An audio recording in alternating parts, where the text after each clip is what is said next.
Corre aí, corre aí. Legal. Eu vou te perguntar o seguinte: vocês conseguiram pegar a minha explanação? Estava ok, né? Beleza. Bom saber, bom saber. Ah, bacana, né?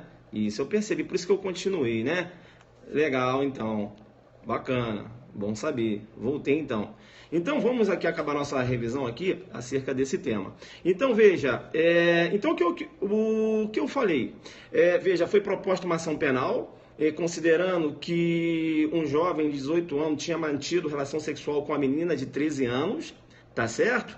E aí, o que ocorreu? A defesa impetrou um habeas corpus trancativo dessa ação penal, entendendo que não haveria aí justa causa, né, para o prosseguimento dessa ação, entendendo para a tipicidade do fato, considerando que a menina consentiu. Beleza? Bem, o relator do HC 122945, o relator ministro Marco Aurélio, entendeu o seguinte: eu vou falar depois em relação a essa live do desacato, a primeira live acho que já se encontra lá no YouTube. Está no YouTube sim. O relator, o ministro Marco Aurélio, entendeu que assistia a razão à defesa, veja, e ele lançando mão do seguinte fundamento: olha, nos dias atuais, não há que considerar vulnerável, né, uma menina de 13 anos quando você raciocina com temas sexuais. Não é isso? Para ele, veja, considerando ainda que ocorreu consentimento, né, para ele não haveria aí tipicidade. O ministro, nesse sentido, o ministro Marco Aurélio. Os demais ministros da primeira turma acompanharam o ministro Marco Aurélio? Não, não. Não. Os demais ministros, veja, reafirmando inclusive uma dessas decisões precedentes do próprio STF, entenderam como entende o STJ, no sentido de que a vulnerabilidade, ela é absoluta. Beleza? Então, indeferiu. Então, pessoal, tanto para o STF como para o STJ, manteve relação sexual com menor de 14 anos, não interessa se essa menor já teve outros relacionamentos, não interessa se essa menor ela tem aderência à temática sexual, não é isso? A temas relacionados ao sexo, não interessa. É considerada vulnerável. Beleza? Tranquilo? Bacana? Então vamos, né, ficar atentos. Já que eu falei de vulnerabilidade, é bom ainda, né, já que eu estou aqui falando de vulnerabilidade, veja que o artigo 225, ele diz o seguinte: o caput, pega o seu 225 aí, pega o seu 225, ele fala: nos crimes definidos no capítulo 1 e 2 deste título, procede mediante ação penal pública condicionada à representação. Não está falando isso? Então, veja, em regra, né? Em regra, você teria aí, né? Você tem as exceções, mas, em regra, estupro, não é isso? Veja, é um crime de ação penal pública condicionada à representação, né? Tranquilo? Veja, seria uma ação penal pública incondicionada quando a vítima é menor de 14 anos, não é isso? Ou quando a vítima é menor de 14 anos, ou melhor dizendo, quando a vítima é vulnerável, aqui eu vou ler, tá certo? E quando é menor de 18. Concorda comigo aí? Beleza. Tá. Olha só o que diz o parágrafo único do 225. Ele fala: procede, entretanto, mediante ação penal pública incondicionada, se a vítima é menor de 18 anos ou pessoa vulnerável. Ou pessoa vulnerável. Aí ação penal pública incondicionada. Quando você for responder na sua prova, que ele te der um contexto da denominada vulnerabilidade transitória, você tem que dizer o seguinte: que segundo o STJ, e de repente pede posicionamento do STJ, ou pede para você analisar o caso, você tem que citar o seguinte: segundo o STJ, essa vulnerabilidade aqui, ó, que está no parágrafo único, né? Veja que ele fala, ó, menor de 18 anos ou pessoa vulnerável. Essa vulnerabilidade aqui é uma vulnerabilidade permanente e não transitória ou fugaz. Entenderam ou não? Então, quando ele fala a ação penal é pública incondicionada, quando a vítima é menor de 18 anos ou pessoa vulnerável, ele está dizendo, ó, ou pessoa vulnerável, olha, mas essa vulnerabilidade aqui, a STJ entra e fala, é a permanente, tá? Professor, não está escrito nada aí, isso. Mas o STJ entende que essa vulnerabilidade é permanente. Isso é muito importante, porque se o Tício ele dá um soco na Mévia, a Mévia cai no chão, não é isso? Ela desmaia, né? Veja, ela está desmaiada. E ele pratica ato sexual com a Mévia, e depois ela volta a si, há que se verificar se ela vai manifestar a vontade acerca do desencadeamento daquele processo. Entenderam ou não? Porque é uma vulnerabilidade transitória. Então, quando a vulnerabilidade é transitória, a ação penal é pública condicionada à representação. Entenderam? É o mesmo exemplo, e eu já citava isso em uma outra aula, quando o Tício coloca um pozinho na bebida da Mévia, ela adormece, ele pratica sexo. Quando, por exemplo, a Mévia já se encontra embriagada, ele pratica sexo com a Mévia. Tem que se verificar, após a Mévia voltar a si, se ela deseja manifestar vontade no sentido da propositura da ação penal por parte do Ministério Público. Veja, é o posicionamento do STJ, mas você vai verificar posicionamentos entendendo que não. Diz o seguinte, veja, a lei não fala se a vulnerabilidade é transitória ou permanente. Fala o seguinte, vulnerável. Vulnerável. E a outra corrente, entendendo, né? Veja, seguindo num posicionamento diferente do STJ. Diz o seguinte, ó, a lei fala vulnerável. Que negócio de vulnerabilidade transitória permanente? A lei não criou isso. Vulnerável. Então, uma pessoa que está desacordada, ela está vulnerável, ainda que transitoriamente. Então, a ação penal pública tem que ser incondicionada. A ação penal pública incondicionada com fundamento no artigo 225, parágrafo único. Você vai verificar diversos promotores propondo ação penal numa situação de vulnerabilidade transitória com esse fundamento. Entenderam ou não? Então, você que faz prova para a defensoria ou numa prova de delegado de polícia, você coloca os dois posicionamentos. E coloca que, para o STJ, essa vulnerabilidade aqui, quando ele fala, ó, ou vulnerável no parágrafo único, coloca uma seta. Coloca, ó, vulnerável, coloca uma seta, fala assim, ó, para o STJ, essa vulnerabilidade aqui é a vulnerabilidade permanente não transitória. Porque quando for transitória, para o STJ, a ação penal pública condicionada à representação. Beleza? Então fica ligado, né? Já caiu no Pará, pode cair agora em Mato Grosso. Legal? Esse posicionamento aqui do STJ. Bacana. Outro ponto também importante, já que a gente está aqui falando, né? Acabei falando sobre os crimes sexuais, né? Veja, é importante ainda ressaltar o posicionamento recente também do STJ no que se refere à contemplação lascívia. Contemplação lascívia. Tá certo? Então, veja, você tem lá no 213, né? Crime de estupro, ó, constranger alguém mediante violência ou grave ameaça a ter condição carnal ou praticar ou permitir que com ele se pratique outro ato libidinoso. Será que se eu aponto uma arma para uma determinada pessoa, né? Veja, não tem qualquer contato físico com essa vítima, e eu forço ela a se automasturbar, né, para, veja, saciar a minha lascívia, né, a libido, veja, será que há que se falar em estupro? E aí, você tem que ficar ligado, né, decisão recente também do STJ, no sentido de que a contemplação lascívia configura estupro. Beleza? Então, aquela ameaça, né? Veja, é um constrangimento. A pedra de toque dessa decisão é o seguinte, que não há necessidade do contato físico. Né? Eu aponto a arma, eu não toco, né? E digo o seguinte, olha, se masturba aí. E aí a vítima acaba se masturbando. Eu posso também ter uma situação nesse sentido. Veja, sem qualquer contato físico que vai considerar estupro, inclusive, de vulnerável. Quando tem uma menina de 13 anos, eu não quero tocar nessa menina, não quero tocar. Veja, mas eu quero satisfazer, né, a minha lascívia. Aí eu chego e digo o seguinte, olha, se masturba aí. Ela, olha, eu vou me masturbar. Veja, eu não estou ameaçando, eu vou fazer um pedido, se masturba aí. E ela acaba se masturbando. Ela consentiu. O consentimento dela e nada é a mesma coisa. E outra coisa, já que não precisa de contato físico, eu teria estupro de vulnerável sem qualquer tipo de contato físico com essa vítima, e muito embora essa vítima tenha consentido, porque o consentimento dela e nada é a mesma coisa quando você raciocina aí nos crimes sexuais.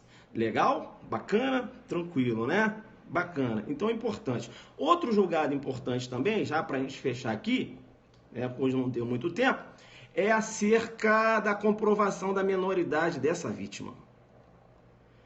Será que eu posso apenas comprovar essa menoridade através da certidão de nascimento? E aí? Eu tenho uma vítima, as testemunhas estão dizendo que ela é menor de 14 anos e ela praticou um ato sexual com o Mévio, que tem 18. Mas veja, eu não tenho aqui uma certidão de nascimento. Qual o posicionamento do STJ?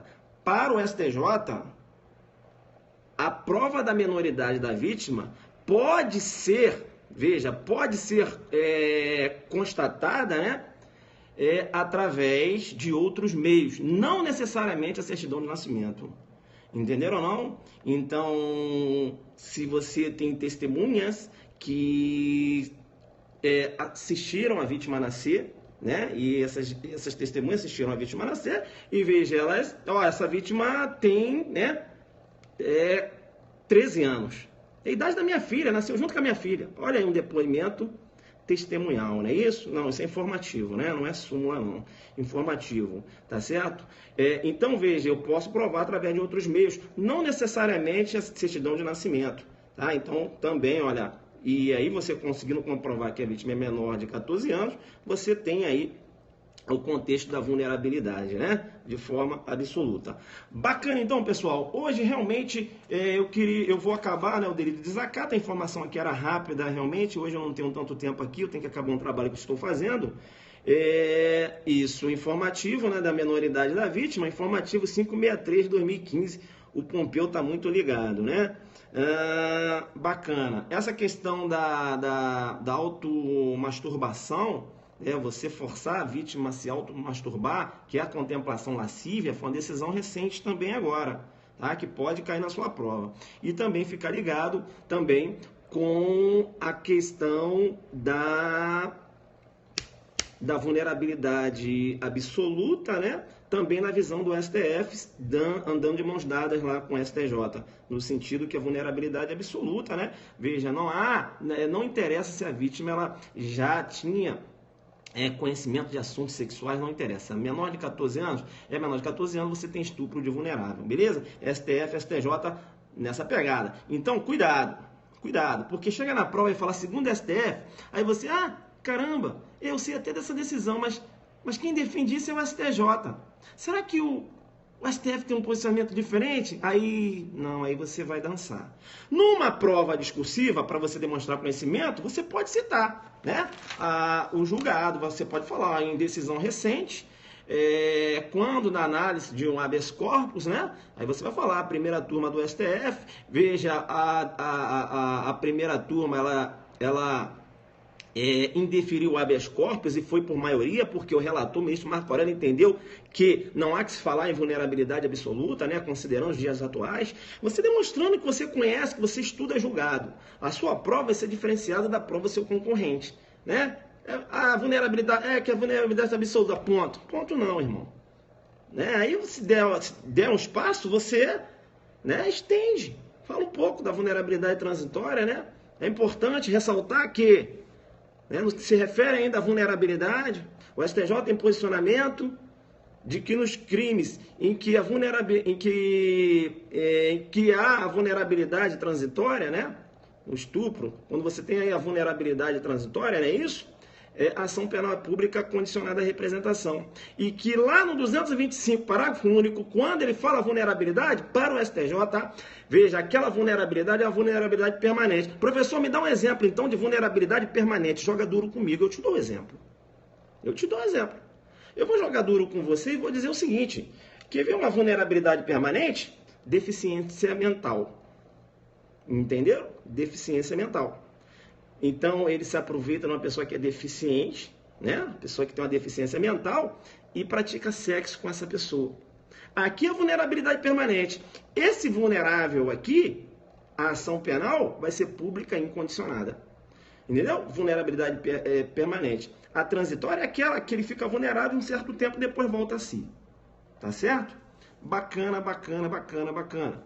Então, veja, o que a gente vai fazer, né? A próxima live, eu vou fechar lá a questão do desacato. Outra coisa, inscrições abertas para o nosso aulão Adelante da Polícia Militar da Bahia, né? Aulão Adelante da Polícia Militar da Bahia, 5 de agosto, lá em Salvador, tá? No hotel Classic Hall, lá na Pituba, né? Tava com o endereço aqui. Mas tá lá no site www.adelante.net.br.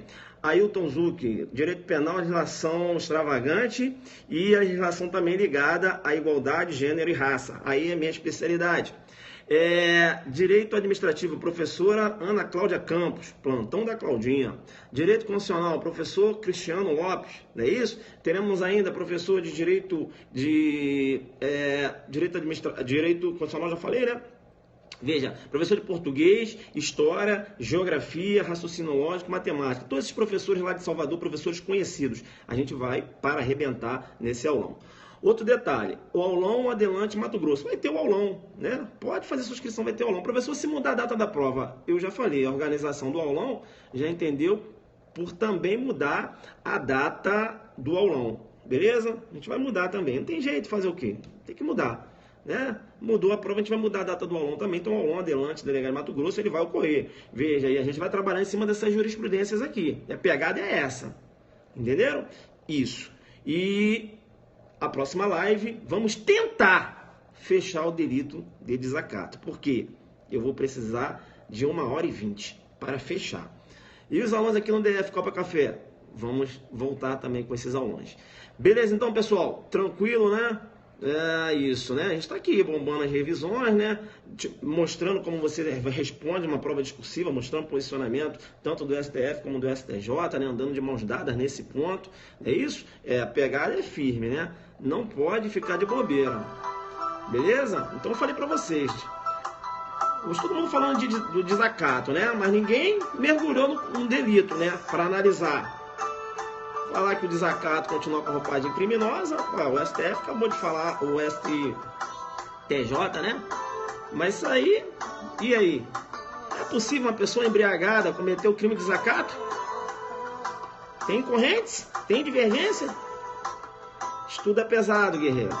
Não fica com básico não, que básico você não passa para delegado não, irmão. O jogo é duro, parceiro. Bacana? E se eu chegar e falar o seguinte: sou seu funcionário, você é muito lento nesse trabalho, eu tenho desacato? Críticas ao comportamento funcional caracteriza desacato? Essas e outras, parceiro. O jogo é duro. Vai pensando que tudo que reluz é ouro. Complicado. Na próxima live a gente vai falar. É isso aí, né? Agora vamos ler aqui um pouquinho, né? Kainan vai ser delta aí.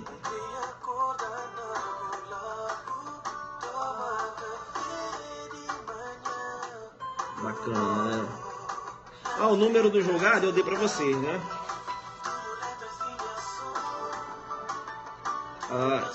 Julgado HC 122945, 21 de março de 2017. Sou o Anderson do curso Glioche. O Anderson! O Anderson! Anderson que foi sargento, né? Parceiro, rapaz. Tem uma foto lá. Eu acho que é esse, né? Que foi não, que é sargento do Exército. Jogou duro demais, pô. A gente tem uma foto lá no Glioche. Bacana. É isso aí, né, pessoal? Vamos estudar firme.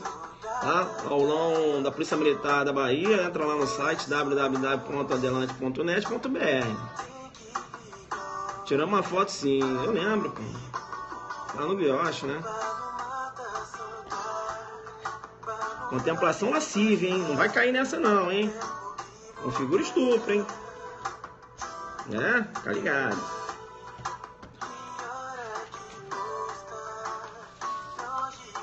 Isso, contemplação lascívia, como assim? Contemplar, né? Olhar, olha, tira a roupa, né? Começa a se tocar, entendeu? Contemplação lascívia, entendeu?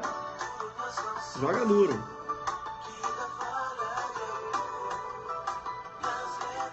Chama, não perceba, né?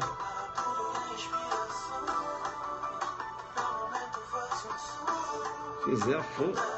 Não entendi para colocar, olha. Eu tenho uma aula, né, pessoal? Não dá aqui pra gente falar de analisar o 213 aqui, mas eu tenho uma aula que eu já fiz, tá no YouTube. Beleza? Beleza então, pessoal? Show de bola aí? Posso ir embora? Valeu então. Adriano focado, jogando duro, hein? Quando volta ao Rio, vamos marcar o almoço, com certeza. Tchau, tchau.